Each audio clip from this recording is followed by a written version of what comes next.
to KatKast, the podcast where governance meets growth. So I'm Catherine, founder of Katashe Solutions and Secretary General at Access. Over the past decade, I've worked across finance, technology, and mission-driven ecosystems, helping scale startups across APAC while building for public goods. So KatKast is where we explore the real mechanics of innovation from governance and staking policy, financial inclusion, on chain education, and more. So, if you care about the future of innovation, you've come to the right place. Let's dive in. So, today I have a very special guest with me, and I've known him since 2017, even. So, really, back when the crypto days were during its ICO craze, and he co-founded a very special project, which is all the rage right now is the privacy chain. So I won't say further. I'll have my guest introduce himself. Okay, one moment. Let me just bring him up.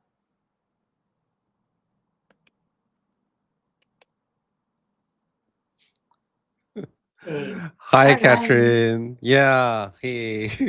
So Hi, good to see Reuben. you. It's been quite a long while since we met each other or even spoke to each other. And you're right, Yes. we've met each other. Yeah, 2017.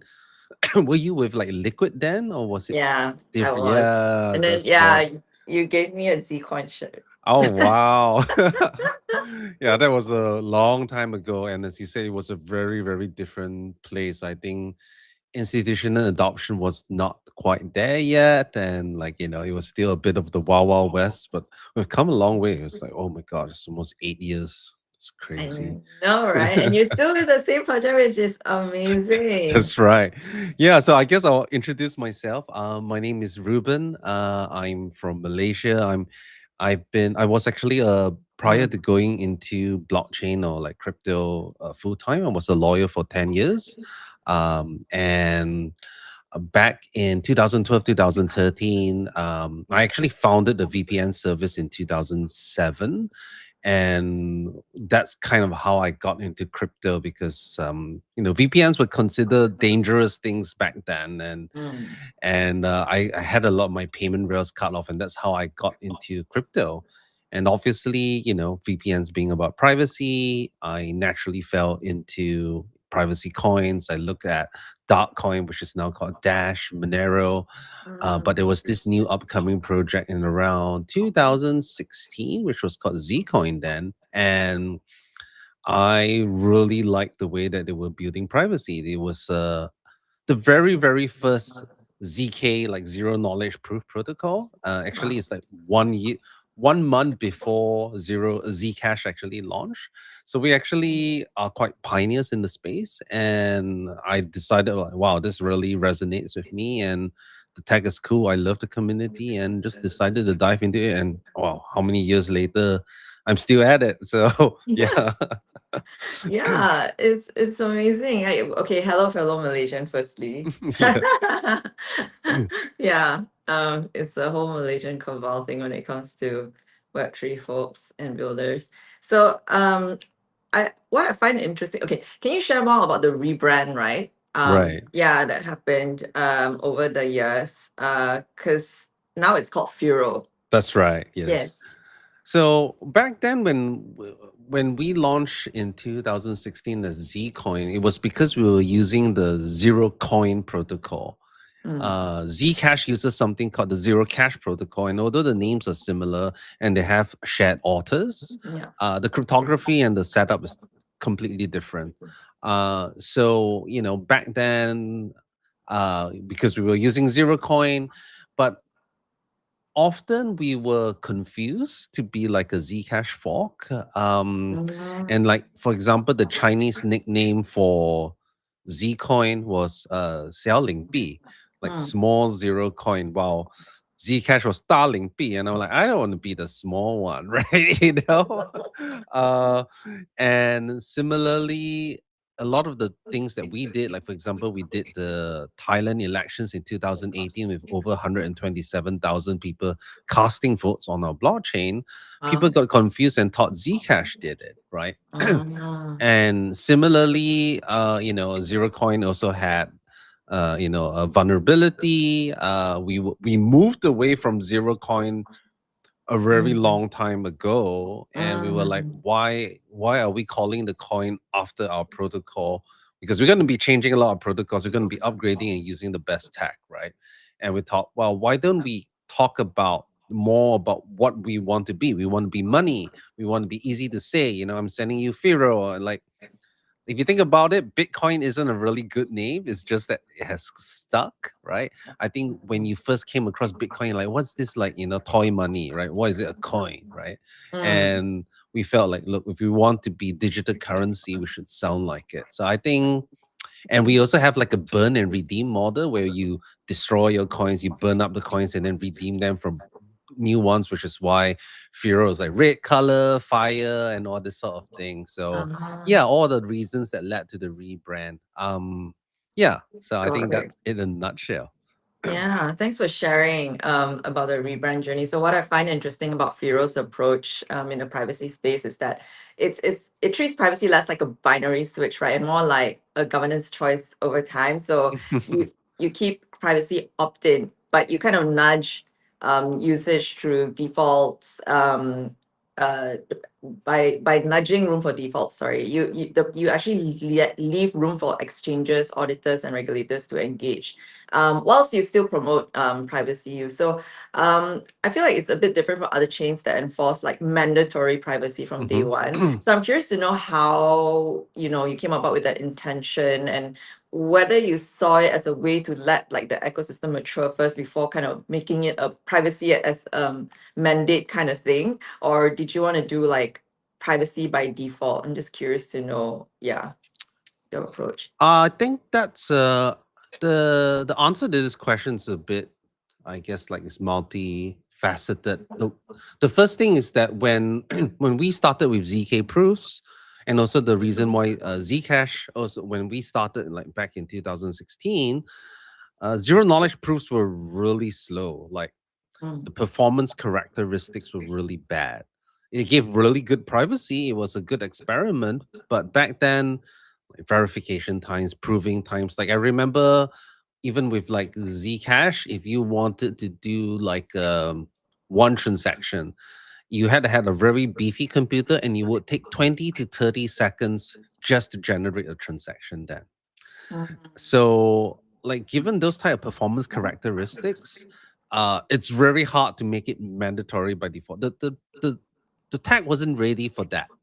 mm, And Zero Coin, the one that we use, was actually originally designed to be improvement proposal for Bitcoin. And Bitcoin, as you know, is transparent. It has all the, like, the transparent addresses and all of that. And therefore, when it was designed for Bitcoin, it's working on the transparent address layer. It would hide the trail, right? But it would not have like a hidden mm, address type of system, which is now kind of commonplace in privacy coins. So I guess we were stuck both with a mixture of where the tech was and also like the design of the protocol to begin with. mm, Obviously, as you know, now the tech is better. Now we can have mandatory privacy. A lot of the ecosystem is slowly gradually moving into the privacy model, but the exchanges, especially, they'll try to pick the lowest hanging fruit, right? They're like, why should we bother to introduce these addresses? It's a lot more work, it's a lot more overhead for them.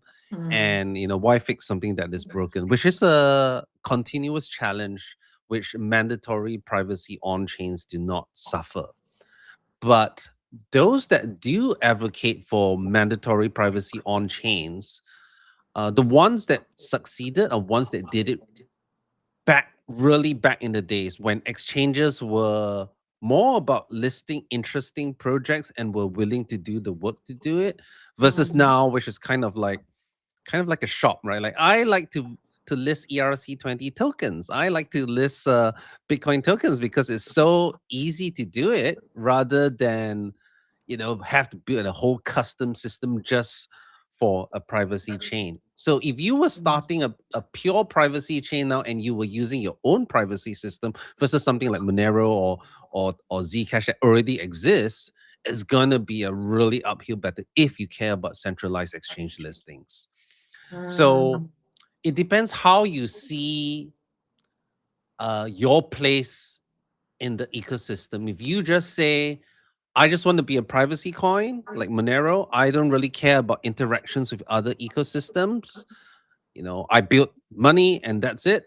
That's great. Then I think yes, the mandatory private is the best for privacy, the best for UX. But if you're mm, talking about being part of the wider ecosystems, you're trying to build bridges into other chains like Ethereum and whatnot, where all the liquidity and DeFi systems are, it is still much easier to interact with the transparent layer, because when you're interacting between chains, you have to mhm, make sure that both sides can see, like, yes, the money came here, the money came here, and it's much easier to build bridges with the transparent tag. So that's why if you take a look at Zcash, what we are also doing is that when we're connecting to other chains and wanting other people to bridge assets into us, the transparent layer is very helpful. But mhm, as you said, we are definitely trying to push through the use of default. So our wallets all prompt for using our privacy addresses. Any sort of new features that we built. For example, we have something called Spark names, which is kind of like ENS, except it's privacy preserving. Like I can register Reuben Yup and people can send to it, but it has to work on the Spark layer. The funds paying for it has to be a Spark layer. And even like for example, we're coming out with Spark assets, which allows people to create assets on our chain in the privacy preserving way. That's only mandatorily private. So I do think that we mhm, are switching to that while keeping the interoperability with the transparent. We are slowly phasing it out, and when we have the time, we would like to interact only with the Spark layer. But it also, mhm. liquidity and being part of the larger ecosystem is also just as important as the privacy aspect. So yeah, sorry, a really long Yeah. answer to that question. No, no, not at all. I hear you, and it is definitely very multifaceted. So just to clarify my understanding Mhm. of what you shared. So there's no multiple ways to think about this, right? Privacy by mandate, privacy by default, opt-in. There are certain technical considerations to take into account. So you have a fixed code base, so privacy chains that have been privacy first from day one. It's just a lot easier for them to continue down that path. Whereas what I'm hearing is like, it's quite difficult technically if you are, say, an all-purpose chain, layer one, layer two, and you suddenly want to pivot to privacy. It doesn't seem as modular. Is that what I'm hearing? More of like, because of the way the privacy protocols that we were using were designed to work with the transparent layer.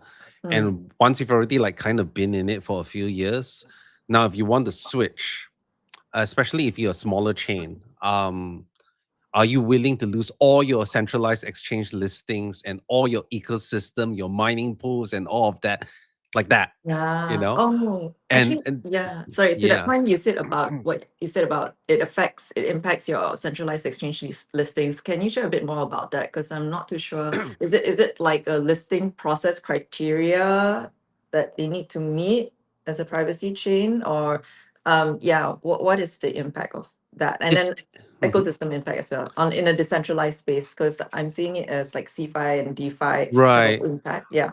I mean, even the like, for example, there's like if you heard Zcash, they have this near intents, they have Zashi wallet and all these other things. That all works on the transparent layer. If you Mm, decided to turn on mandatory private on default, all those integrations break.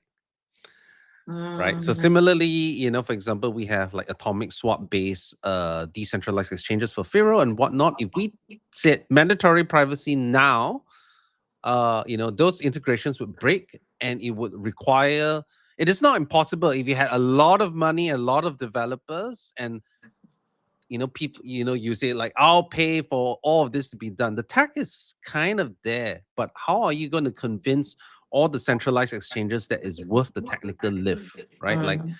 like even Zcash has problems like convincing them people, and it's also like from the exchange point of view, it's like, okay, right now I have to do a lot of work. It's going to cost me a lot of money to do it. On top Mm, of that, now it increases regulatory risk as well, because now I'm, you know, now I have to mm, play around with view keys, which allow me, I need to give this and here and there, and it just like, this is too much work. I have other fish to fry. I have other ways to make money. I want to launch a meme. I want to list a meme coin. So much easier. Why bother with a privacy coin, right? uh, Even if it's a hot topic, the yes. fact that some of the biggest, like, I mean, like, for example, the biggest privacy coin now is Monero, right? And they are being delisted left, right, center. Not necessarily on the Mm, technical level, but mm, Zcash, which has like VC, a several billion-dollar market cap, they've also been struggling to actually get meaningful, like adoption of their adoption. shielded addresses on the centralized exchanges. So Mm, yeah, it's it nuanced. makes I sense. would say in my heart, I would like it mandatorily private. If I had unlimited amounts of money, I Mm, would love it to be mandatorily private. And if we had launched like earlier, let's say like 2012, 2030, I would have advocated for a mandatory private model, because exchanges were willing to do the work when there were only like a handful of assets. Maybe there were like 300, 400 main assets. Now it's like mm, millions of assets now, right? And mm. yeah, so the Yeah. times are different.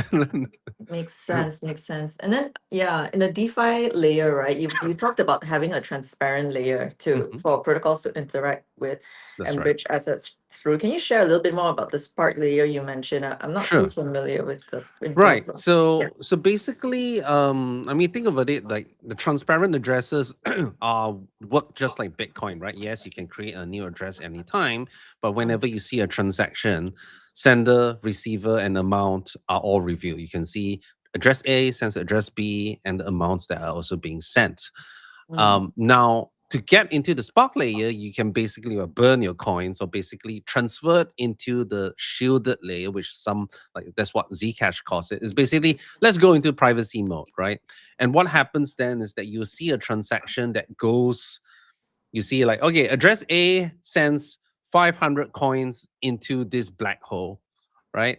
And mm, then it disappears. It's like, So now anything that happens within that shielded layer, so let's say I can send from one shielded user to another shielded user, so one Spark user to another Spark address user, all that's recorded on the blockchain is a transaction has happened.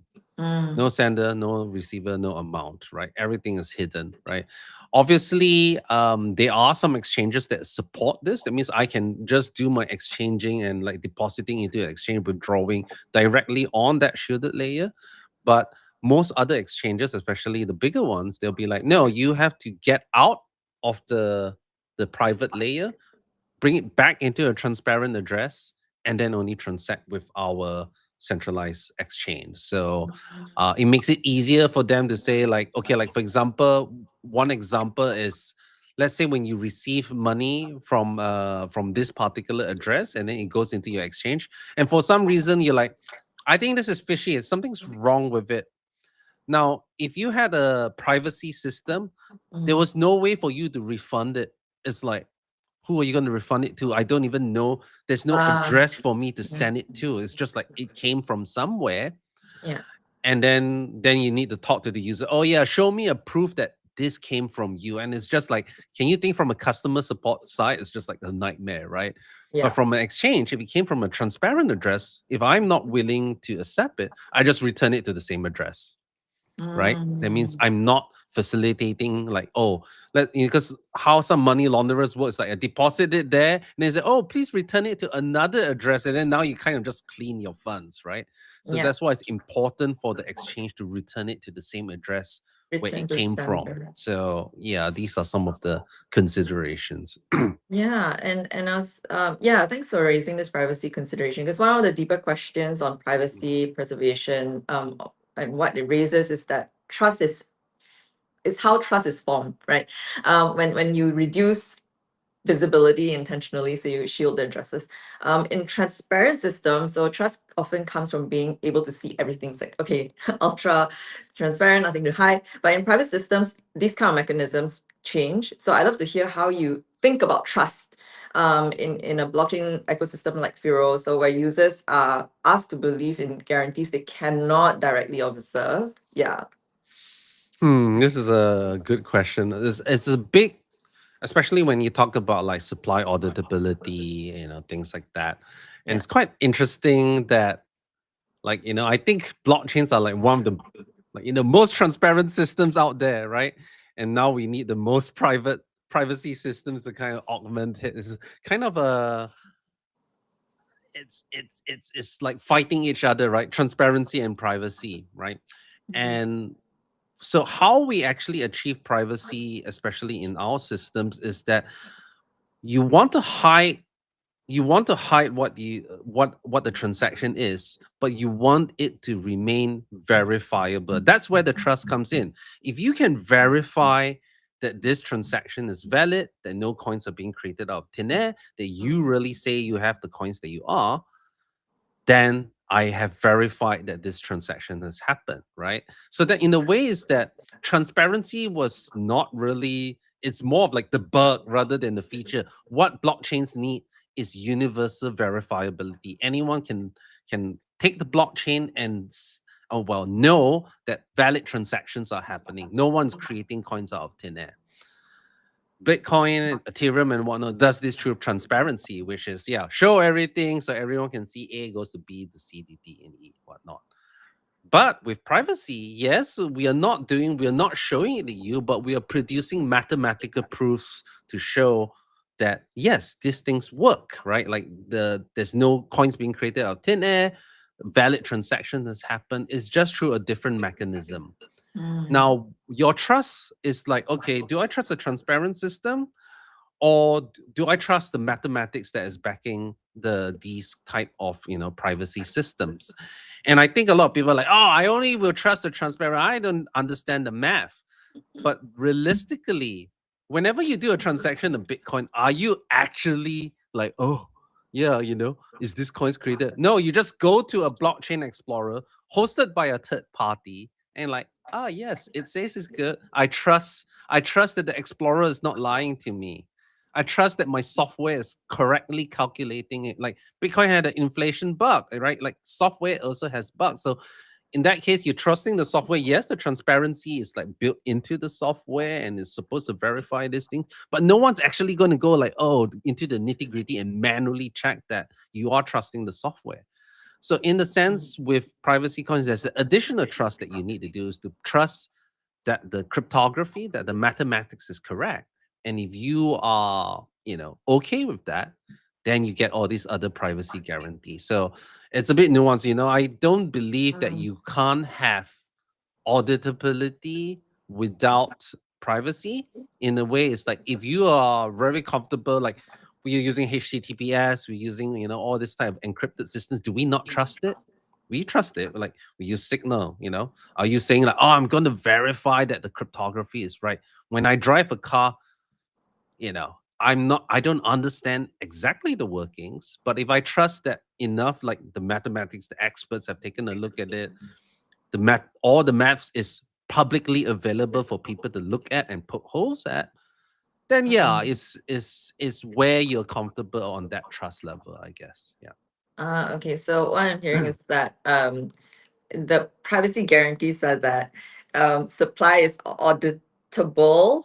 Is that correct? And it's also yeah, it's verifiable, and that Mhm. you need the USP for blockchains is universal or verification, Verifiability. Yeah. Yep. That's correct. verifiability, Mm. and what really stands out for Firo, as the world shifts to more transaction level privacy, is that the encryption, the proofs that Firo produces, is of course like institutional grade lah. Yeah. I think the idea is that transparency is not the only way to do verifiability, right? And people Mm. always say like, oh, isn't the point that blockchains need to be transparent? No, it's because we didn't have the tech to do it. Now we have the tech to do it. It's gotten quite mature. And if you happy to, trust that mathematics. You don't actually have to trust it. You just, well, many mathematicians have verified it as well. Then you can get both privacy and verifiability, which is what zero knowledge proofs basically are. Yeah, to prove something without showing it to you.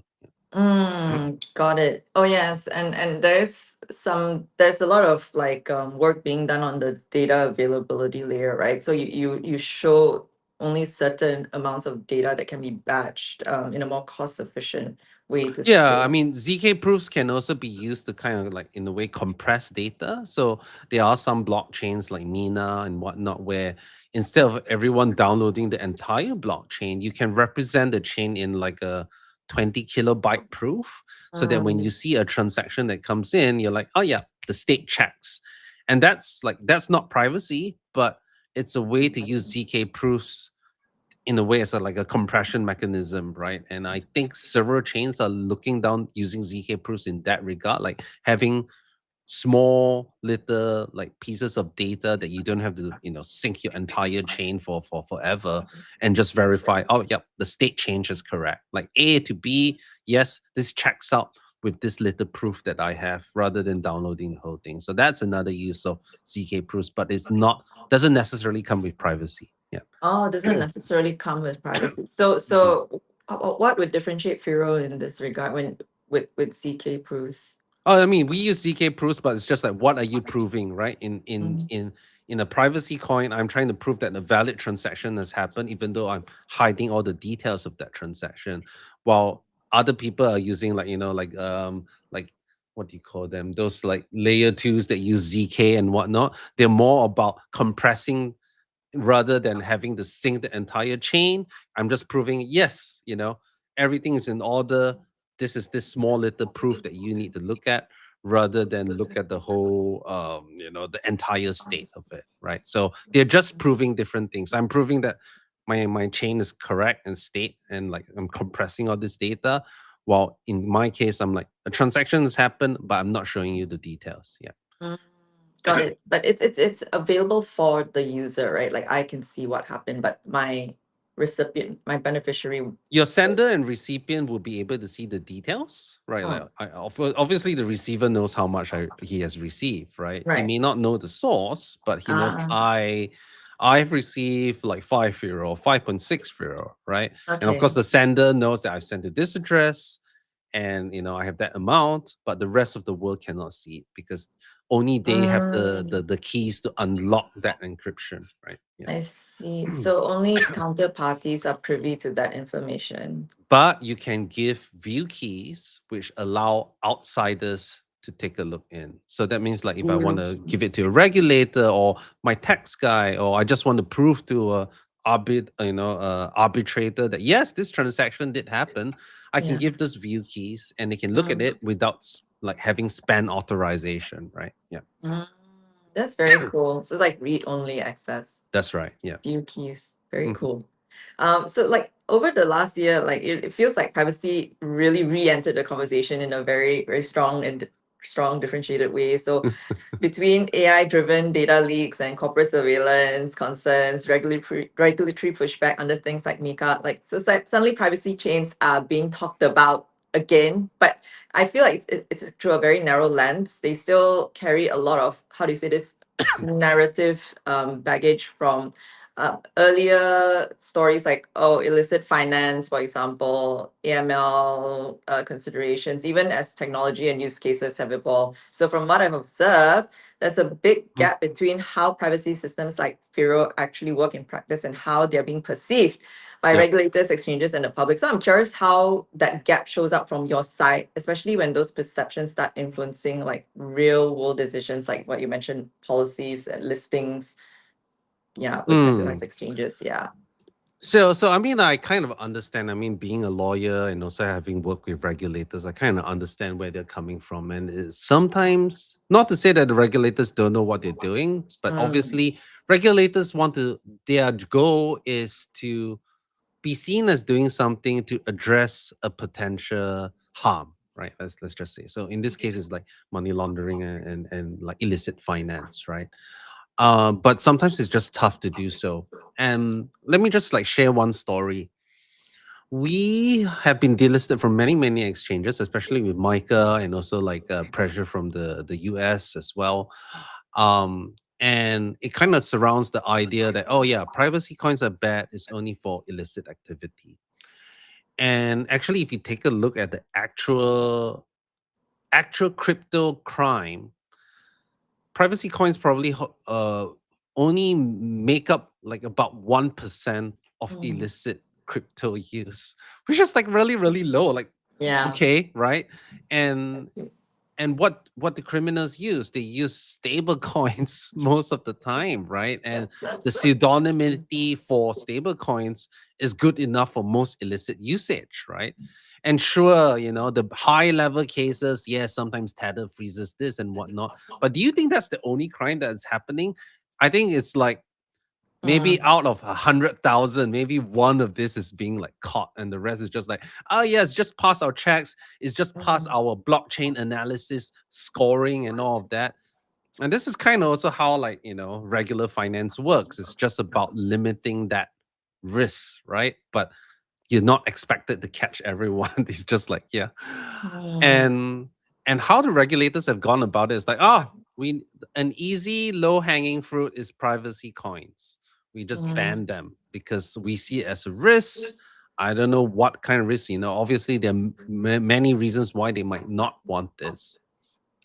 And sometimes it's so dumb in the sense that how they research is, instead of looking through every project, which is a lot of work, they go to CoinGecko and CoinMarketCap and Mm. then go and click privacy and then look, these are the privacy coins that are here. So let's just delist all of them.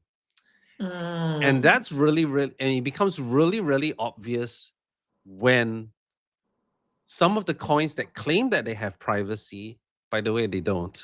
It's like totally transparent. They just maybe, let's turn on Tor. That's not a privacy coin. They Mm. get flagged and they get delisted. Yeah. Like for example, like Dash, which was Darkcoin, they only have CoinJoin, which is also exists on Bitcoin. It's just like a mixer. You just go like this, and that's like not baked into the protocol. It's like an Mm. optional type of Yeah. like separate system, right?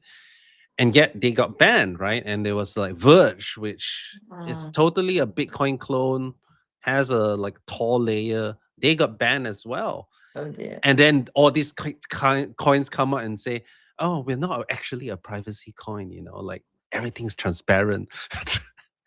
And then they work with the regulators and whatnot. And we have seen this firsthand. Like, for example, Firo on the Gate.io, which is one of the, and I guess a prominent exchange, together with Zcash, both of us have been shadow banned. So if you go and look on Gate on CoinGecko or CoinMarketCap, there's no Mm. Firo available. You go to Gate Mm. itself and search Firo, nothing comes up. Mm. But if you click on a specific URL and say Firo USDT and click it there is a market on Gate.io. While there are other chains like Pirate Chain, which is totally mandatorily private, which would mean probably like worse from a compliance standpoint, they're totally listed on Gate.io. You can search for them. And I actually asked Gate, like, hey, Mm. what's with this double standards, right? And then Yeah. they say Strange. the regulators highlighted you guys. Oh. So that's why it's not about fact. And when we also got delisted from Binance, when I spoke with their team, Mm. and I was like, well, look, there are all these other privacy coins on your chain, like PIVX and whatnot. We have the exact kind of similar, like shielded layer and transparent layer. It's the same kind of setup. Like from a regulator standpoint, yes, of course, the mathematics is different, but from a regulator standpoint, it should look the same. And they say, oh Mm. no, the regulators didn't ask about this coin. So we're leaving them out of that list. So you can kind of see Interesting. like the double standards, right? And it's more about pressure and more about optics rather than, like, there are some coins that have privacy, like, okay, Litecoin. Do you call Litecoin, it yeah. a privacy coin? It has Litecoin Mimblewimble extension blocks, which works kind of like a shielded layer, but because they don't call themselves a privacy coin, You're like, oh yeah, Litecoin is Litecoin. It's not a privacy coin. So Mm. it kind of becomes like very arbitrary, and what's the perception, right? But at the same time, if you're telling Firo and say, hey, Firo, drop the privacy branding, just talk about, oh, yeah, we are just a general coin. It's also kind of like, what the heck? We're doing the right thing. All our work is on building privacy tech and all of that to, Mm. to kind of rebrand ourselves for regulator purposes. And some coins have done that. They call it data confidentiality. Like, okay, whatever. you know, I mean, that's fine. But they just don't like the word privacy, right? Yeah. and it's understandable, but it's also very unfortunate that this is all like theater, right? It's not actually based in Mm. fact. And there's so many like studies that show that privacy coins aren't actually being used on a meaningful scale. Sure, there's some darknet usage, sure, there's all this type of things, but where the major money is moving in is through like stable coins or the traditional fiat system, right? So Yeah. yeah, it's kind of weird and annoying because we've tried to toe the line, but Mm. now having already been flagged, it just doesn't make sense. We're just like, let's just be censorship resistant technology. We're not against reasonable regulation, but that's kind of like a slippery slope, right? Like, do we Yeah. bow down to regulators that don't even really care? They just like, it's just easier for them to say, Mm. ban privacy coins. I've done my job. Yeah. Yeah, it does sound like okay, as long as this coin, like stable coin, has liquidity, then Yeah. that's where most of the illicit activity will happen. This is just easier to move money in and out. Yeah, and it is difficult for yeah, I can see like why it's difficult for privacy coin projects to even like have that level of liquidity, right? Because on the exchange, on the strict exchange rules, listing rules. But do you think it's more of like a market education issue? Like them not understanding how Firo works, really? No, I don't think so. I think they understand it, but it's just more of like there's not enough. Like, I mean, not just don't let's not just talk about Firo. Let's talk about Tornado Cash, right? Mm, You're right. Like the smart contract had no admin powers, right? He removed himself from it. He didn't benefit from it, and yeah. somehow he's being looked at as money laundering, right? And like facilitating this type of things. And you think about it, oh yeah, but North Korea used it. Well, North Korea used it, but they were still able to trace the funds. So Mm, what are you talking about, right? Did they really facilitate, right? Like they did it in a way that wasn't great. And now you are like, making it very scary for privacy developers. Then like, oh, yeah. what does facilitating money laundering is, right? Because Yeah. previously there was kind of like clear guidance from that as long as you're not custodying funds, yeah, you're not a money transmitter and all of that. But Mm, we've also saw in the US with the Samurai Wallet case, where Samurai Wallet was a like a Bitcoin privacy wallet where they ran a service that you could like basically participate in this Bitcoin coin join mixing. And by the way, no, they didn't have custody of the funds, but then mm, because it was used, and mm, then now they're arrested, they're going through all these things. Obviously it's a bit different in the Samurai Wallet case because the Samurai Wallet guys charge a fee to facilitate this service, so they could be seen like profiting from the privacy building, the privacy providing, right? So facilitating money laundering. But in mm, Tornado Cash case, it's just a smart contract. People using it does not benefit the developer at all, and yet mm, he's facing charges. Like, he was in jail for how many longs? He was in solitary confinement without a charge because, I don't know, some Dutch crazy law. It was nuts. And then only mm, several months later, they're like, oh yeah, we're trying to get you on this. Which, mm, yeah, so can talk about education, but it's also very, very heavy handed. And at the end of the day, I feel that the situation has to get a lot worse and people realizing it before it can get better. Because right now it's just like, oh, I don't care, I'm not being affected. I'm, my funds are fine and whatnot. But if you're in a kind of like a repressive regime, like for example, like Firo is actually slowly being adopted in Syria of all places. It's not something that we actively develop, but in their regime, in under the Assad regime, or even now, just imagine you can put money into the bank, but you can only withdraw $40 a week, For right? real? Yeah, for real. And like this is like the control, right? And then Capital controls on its own people on its own people within the local economy within itself, the not local economy. So gosh. and then like Yeah. when you want to buy something, you have to take stacks of cash and all of that. It's just really, and just imagine like you bank in money, you know, and you don't even have like regular electricity. You want to talk about digital payments and all of that. So in Yeah. those kind of situations, actually like privacy coins make sense. And there were like also certain cases where the regime actually seized crypto funds. So people were worried, like, well, I can't really keep my money in the bank because I can't access it. Then what am I supposed to keep my money for? I have to be my own bank, right? But then if I keep it in a transparent address and I make a transaction, like for example in Ethereum, if you receive money from me, I can see that this money came from you and all the other holdings in there. That's a really bad privacy trade-off, right? Just imagine you pay for a coffee and I'm like, I know your net worth. I know all that's crazy, right? And somehow it's been normalized and like, yeah, this is compliant, this is cool, this is fine.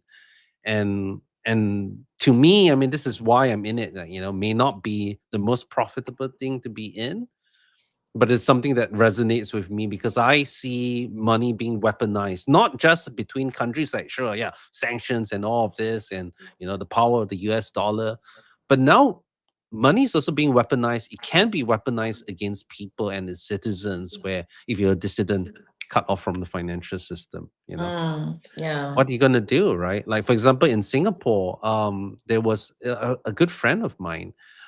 The wife was actually she was a CFO of a company, and she was kind of like being put under pressure to authorize a transaction. And this company is like worth a lot of money, like hundred, maybe I think it's probably $1 billion or at least a few hundred million.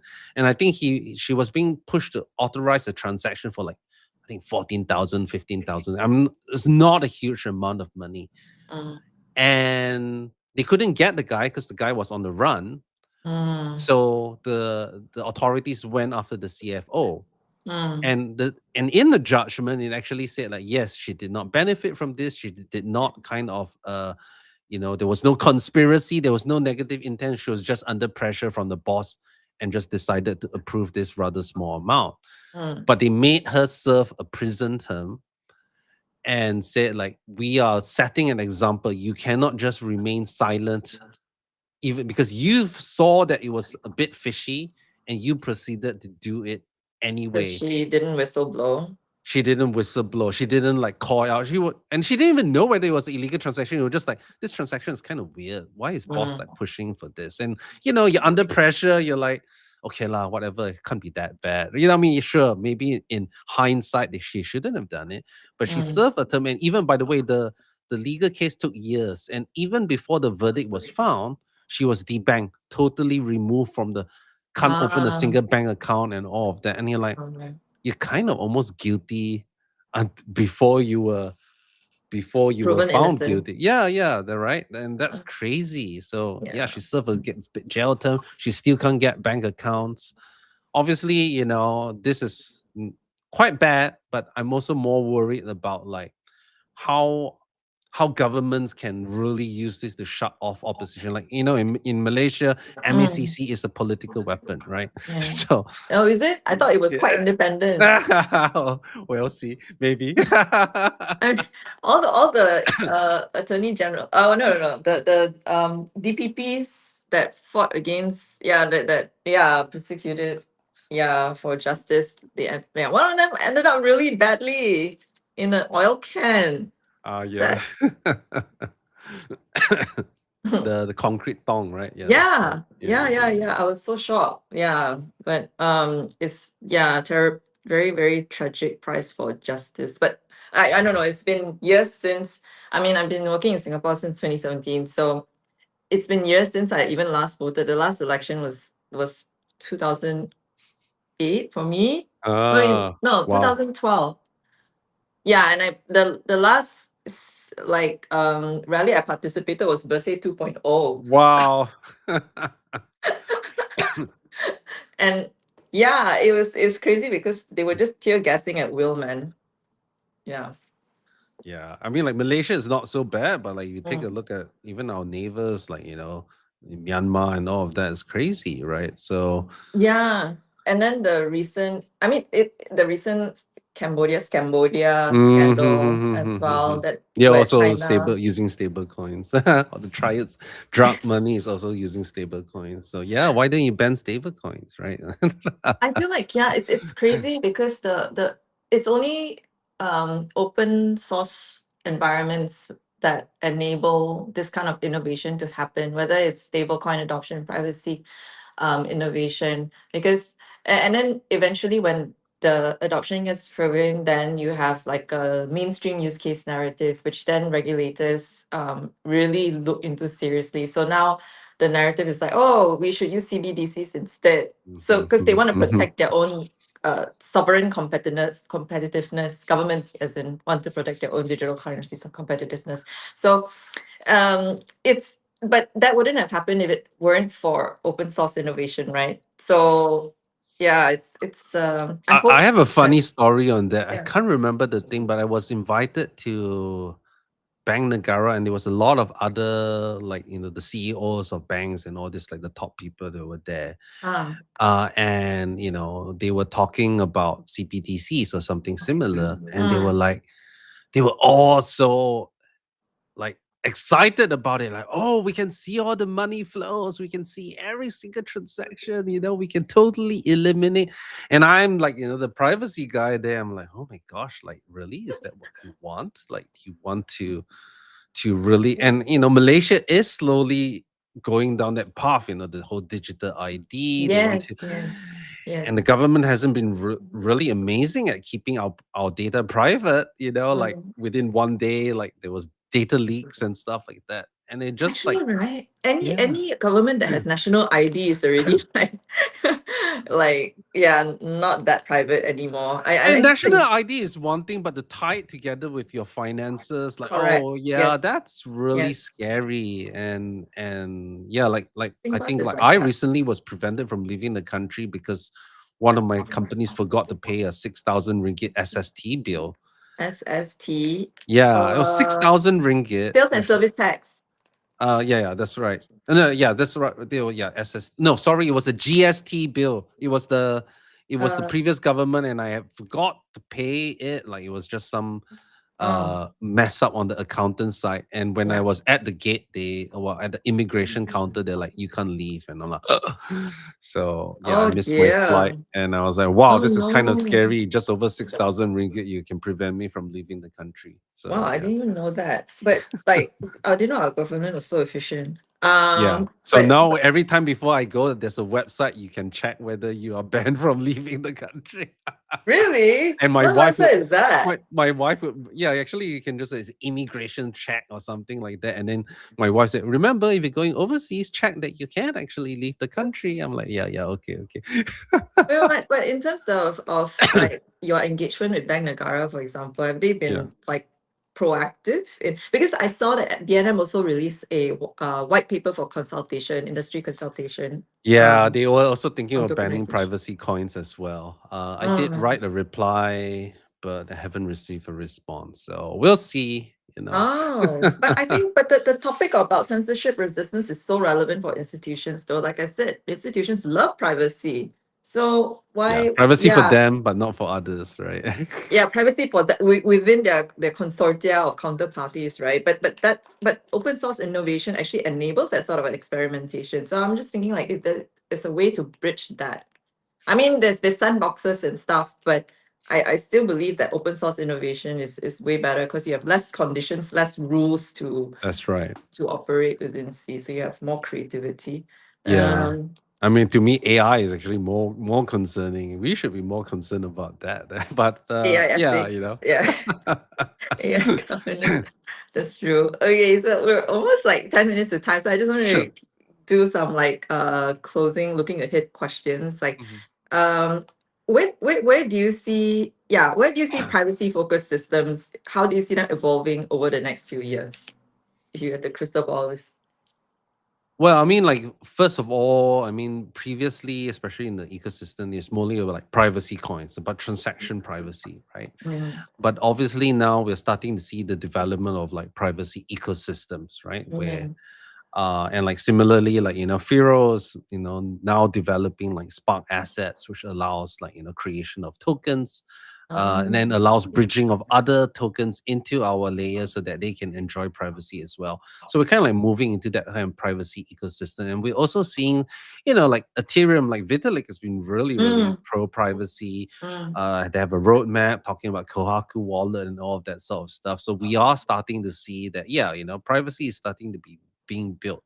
yeah. Um, and not all the systems, so the previously the only way that you could do compliance was Mm, basically to build in a backdoor, which is like, oh yeah, if this council decides, we can de-anonymize all the transactions, which for like, if you want to be a VAFs and whatnot, that's kind of mm, what is needed, but it's kind of unsuitable for like a DeFi type of system, right? And a lot of the mm, laws are very problematic on that because it's like they're like, like for example in Tornado Cash, if you remove your control, and they're like, you should have put in the control. But then when you put in the control, then they're like, you should have enforced that control. You should have done it all the way. You have to. Why didn't you catch it? That means your systems aren't good enough. So it's like, now you're responsible as the VAS.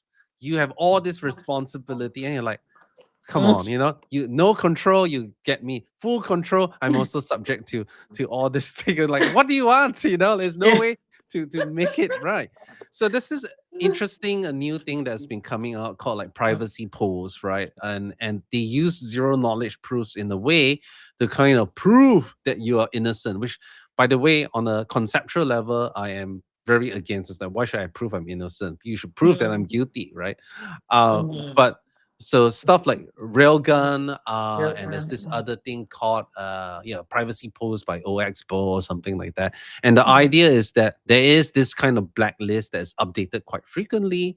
So if there's any kind of hack, it gets into this blacklist. So whenever I'm doing a deposit or a transaction, I'm producing a proof that I'm not any of these, like in this oh, blacklist and stuff like that. It adds quite a lot of shitty UX on it, mm, and it's not a nice system, but mm, it seems to have satisfied, like, oh yeah, you've done like some reasonable things, but who knows whether it'll okay. be enough in the long term. I think that will be a growing trend, even though Mm, I personally don't like it. I don't like the idea of mm. proving that I'm innocent, right? Oh, it's Yeah. like what they do at banks when you want to apply for a account. They do like a credit check on you and Yeah. their system. I forget what Like it is. CTOS Yeah, or yeah, one. CTOS. Yeah. Yeah, but here So I then, am producing a proof that a zero knowledge proof that, yeah, I'm actually not any of this, like blacklists and whatnot. It's not just it's done in quite a cool way, but it's just like, um, well, who controls the list? What is illegal and what is not, right? Like mm, the neutrality is always going to be a problem. Like for example, like Venezuela, right? They had right. gold reserves held in London, and then the UK was like, no, you are a bad country, so we're not allowing you access to your gold. I'm like, what? Like, Yeah, they could do that. They just do yeah, property seizure, asset seizures. that's right. Yeah. So, I mean, on a personal level, I'm against that. But at the Mm, same time, I understand that this is kind of the trend, right? And I do think that is an improvement versus like, oh, like with these systems, you don't need like AML, KYC, and like all of that. Well, we'll see how far it's being tested, but so far, you know, nothing has happened. But these things tend to catch up like after a few years. So I think it will be interesting to see that. But I also think that one of the trends is that we're going to be seeing an increased divergence in privacy. There'll be those that be like, we are neutral. We are just providing a privacy service, where there's not going to be like very intrusive email, KYC, or all this other stuff. mm, And there'll be more very difficult to censor methods to do that. There's several chains that are launching that actually will allow this type of like private type of transfers, and it'll be very, very hard to actually track. And then you Mm. have the more like, oh, mainstream, where it's kind of baked in but with extra hoops. We'll see who wins. I Mm. do think obviously, it makes it, oh, the institutional adoption would win, but it really makes the UX a lot worse. Like, would you use a MetaMask that requires your KYC, or like, yeah, no, Mm. I would be a bit hesitant on that, and right. Yeah. So yeah, I do think that there will be an increasing divergence, and I think regulators will, in a way, kind of regret taking action on like these type of actions on privacy coins, because if you allow them on centralized exchanges, you have still a lot of insight. Like, for example, if there's some sort of True. like, you can say, "Oh, where's this flow in?" The centralized exchange can see everything, they can freeze the funds, can do that and whatnot. Now you force them off the centralized exchanges, Yeah. True. how the heck are you going to enforce? It's Yeah. more of a nightmare there. And to Agreed. me, I think it's the wrong path. I think they should be, it's more measured approach rather than just a bazooka, basically, right? Mm. And it's kind of unfortunate. And again, I just like to say, I'm not a fan of illicit activity, but I do Yeah. believe the importance of financial sovereignty. I mean, that's kind of why we got into crypto in the first place. Yeah. Yeah, privacy Mhm. is a form of digital sovereignty as That's well. right. Yeah. Yeah, I mean, most chains would call it censorship resistance. Censorship resistance. But yeah, I don't know if you agree with that definition, but yeah, I think it's a natural segue to privacy preservation. Yeah. I was going to say one more question. Sure. What should founders think through, or builders considering privacy preservation mechanisms, yeah, in their project? Like if a builder wants to build on Firo, for example, like what sort of considerations should they take into account? Mm, Yeah. I mean, I would say that if you're truly about privacy, you have to really think whether you're ready to accept the downsides of doing privacy. And I'm not just talking from a regulator or listing standpoint or all of that. Dealing with privacy always comes with trade-offs, at least with the current state of the tech, right? It Mm. comes with UX complexity. It comes with much, much more cryptographic complexity, programmable complexity. And remember, privacy is only as strong as your weakest link. So, in a way, Mm. you kind of have to have it in your mind in the architectural level. You can't just be like, tag on privacy to an existing transparent project. It's quite hard. It's not impossible, but there's many leakages of data, and it actually generally makes your user experience really bad. You Mm. will also be suffering from, like, yeah, let's say, liquidity, negative kind of things. So I think, like, yes, privacy is a hot narrative, and I Mm. respect anyone trying to build it, but you have to be really prepared. Like, it is a battle, and it's going to be a really hot battle, especially with all these micro regulations and all this stuff that is coming out, where they're cracking down on privacy. And if you're going to go down the whole, oh, let's do about data confidentiality and all of that, and talk Mm. about institutional adoption, maybe, but we don't really see, in my personal opinion, Mm. we haven't really seen institutional adoption of crypto besides holding it in funds. Mm. Like, The they're not, ETFs. yeah, they don't really care, like, oh yeah, about the privacy aspect. It's more about like, oh yeah, let's have a ETF, and some, or like some sort of micro strategy strategic fund and right not. A We haven't actually DAT. seen that. So, and I actually steward another project called Panther Protocol, which is trying to build it more for institutional thing. But you Mm. realize that, yeah, maybe they're not quite ready yet. Ready. So, yep, I Mm. would say that only if you truly believe in it, you really want to do this, which I do. But yeah, be be Yeah. be be wary that you're gonna get on like weird lists, and like, uh, I'm pretty sure I'm on some weird lists. Yeah, But like, your freedoms of travel, how is It's besides been the taxing okay, one? but I mean, I was debanked for a year. Oh, Yeah, it was like crazy. And like I mean, like last like a couple of years ago, even my Google account was being targeted until like Google said like you might want to use advanced protection and use a passkey only because we send state actors trying to get into your Gmail. I'm like, okay, right? And this is like mm, legit. I was like, is this for real? And yeah, so now I mm. have to use the passkey, like a physical passkey, to get into Wow. my Google accounts and stuff like that. Oh So dear. yeah. So ironic that thinking that privacy will make you more secure, but then it makes you Well, for the like people building it, it's more really famous. scary, especially like in the public space and whatnot. But I think that the people who use it, hopefully, yeah, they're not subject to as much scrutiny as myself. But it's Mm, ridiculous. Like I tried to use Railgun as well, and like I deposited it from a Railgun like shielded pool, and mm. then like I had to jump through so many Any hoops to hoops. explain what it was, and I'm just like, this Mm, is ridiculous. It's even with the real gun team, you what, sorry? Yeah, the Railgun even team was like semi anon. They have like a yeah, yeah, but now they are not. But we'll see. yeah. Wow, I really have a lot of respect, yeah, for your perseverance, and yeah, I hope that more builders will take the long view as well. I think that this is yeah, privacy innovation is very very important. It's an important frontier to protect, especially in the coming 10 years, if CBDCs come in and whatnot. You really, there needs to be a check and balance over, I would say, government overreach, right? Where it's no longer about protecting; it's more about control, and that's something I'm personally quite scared about, right? And what's the point of talking about having a democracy if you can't mount any sort of effective resistance against a tyrannical government, right? Interesting. I tend to take a collaborative view with governments, but Hmm. ultimately, I think we are aligned on self-sovereignty. So I strongly believe in ownership of your own data, ownership of your own coins.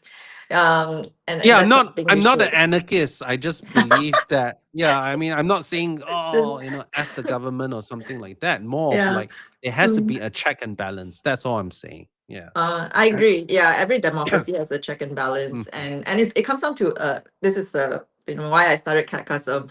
How do we actually practice good governance? And in the privacy space, I mean, I'm not sure whether you guys have a DAO or not, or Mhm. whether there's a forum for this. But when I was monitoring governance news, like the latest alert that came out was the Zcash team Ah, yes, the having a governance ECC. That's dispute. right. Yep, yep, But yep. I'm just curious, like, what's your take on yeah, governance generally within the privacy space? Because I mean, this one looks like just people disagreeing lah, like on business strategy at Zcash. Oh, Yeah, that's an interesting topic. I'll try to keep it very short because I know yeah, we're coming to the end of that. But yeah.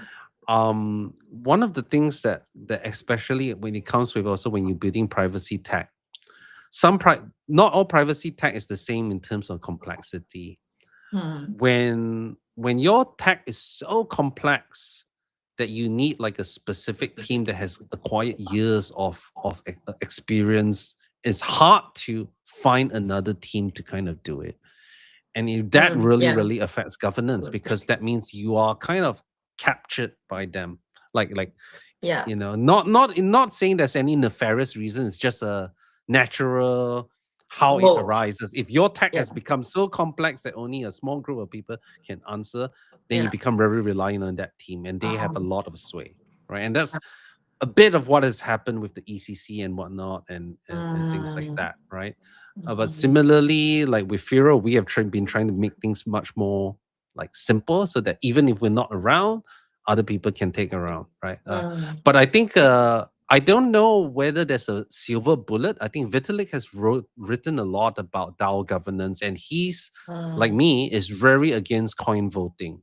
So a lot mm, of and the reasons, and he kind of alludes to this in his talk. He says the only mm, reason why coin voting seems to work is mm, because the coins that are doing coin voting, like pure coin voting, generally the teams and their wells and the investors already have so much of the control Yeah, concentrated that power. they Yeah. can make the decisions that they want to do, so that it is governance theater. I mean, he didn't actually put it in those words, but he could see that the only reason why coin voting kind of works is because it's already in the control of the people that should be making the decisions. Mm. But if you're talking for like a more decentralized project like mine, it's really bad to have coin voting. Like like like can you imagine, oh, should an exchange, are you going to say that they are able to vote with their customers funds? How are you going to stop that, right? Mm. Yeah, yeah. And it has happened Mm. before with Mm. Binance. They were with Steemit and whatnot, where Justin Sun managed to convince a bunch of exchanges to vote uh in his favor, to Favor. favor his thing. It has been happened before, so it's not just a hypothetical. It has happened, and that's why I think that there should be multiple ways to prove your identity. Like, okay, maybe you link your code contributions, maybe you have some small coin holdings, and it should be a multifaceted, like, oh, okay, Mm. identity that you have acquired some kind of clout, rather than say no, Mm. pure coin voting. Because if you allow coin voting, basically you're saying that Elon Musk and people like him should run the world. Got Well, it. maybe some people may think about it, but it's like, well, do rich people vote in the interest of the people or their own pockets? And I think we all know Mm. the answer to that. Yeah. Yeah. Everyone is driven by self-interest. I was gonna say that's interesting. What you brought up is about reputation-based systems, right? That's In right. Yeah. in token in voting, because you don't just consider the financial That's right. voting power, but you also consider like the ecosystem contribution. So I think in Lido DAO, they are trying to do that. They're trying to Mhm. get more like individual solo stakers to come and be part of the ecosystem and contribute to the Lido protocol. So they have these what you call a proof of experience, like you Mhm. proof of engagement. If you attend events or contribute, you get a POAP, things That's like that. And right. it adds up to your score, your reputation score. So I thought it was very interesting in terms of like social Yeah, systems. yeah, yeah, yeah. Because Yeah. I think I mean, like, rather than a passive silent investor, which has, like, let's say 10% of your supply, Uh, versus someone who has been actively trying to push adoption, contributing code and whatnot, should they not be treated at least, on par with each other, right? So, mm, so yeah, I mean, it's not an easy solution to solve, but we are mm, hoping to implement some of this, like, multifaceted. No system is going to be perfect, right? There are always right. going to be ways to game it, but by building multiple, like, ways that you have to, like, fulfill, it's going to be a bit harder. So I think it's about building a decent enough system, and that's what we're trying to do. But I'm not comfortable in Mm. sharing the full details of that yet. Yeah. Yeah, of course. Yeah, Mhm. we'll share whatever is publicly available Yeah, yeah. information in the show notes. Yeah. So I guess we're at time. Thank you, Hmm. Reuben, so much for coming on to the show and sharing more about privacy ecosystems in Firo. It's amazing to see like you're a long-term builder, which I really, really like. You really care about the space, about privacy innovation, and it's good to see that you're really like in it for the long term. Yeah. So I'm gonna do show notes and do a few real edits and to just spread more awareness about privacy innovation. So thank you so much for your time. Thank you so much, Catherine. See Yay, you. have a good day. Bye.